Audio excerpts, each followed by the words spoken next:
Hey, third grade. I hope you guys had a great weekend. Today we're going to be starting a new unit, and this unit is all about multiplication. And so in second grade, you saw some multiplication.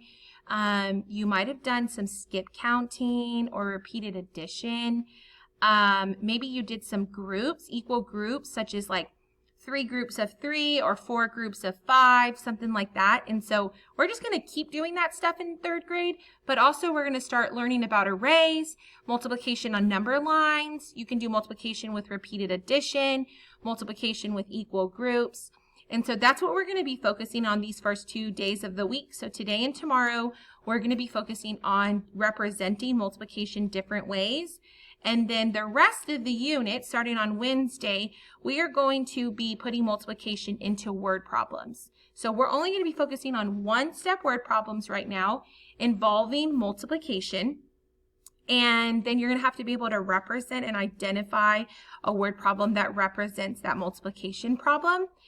And then on Friday of this week, you guys are going to be creating a word problem just like you did 2 weeks ago on a Thursday. I called it Throwback Thursday.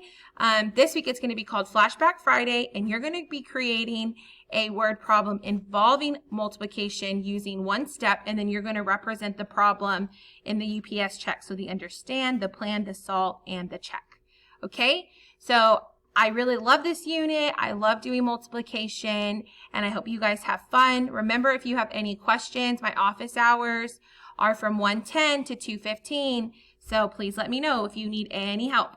Okay,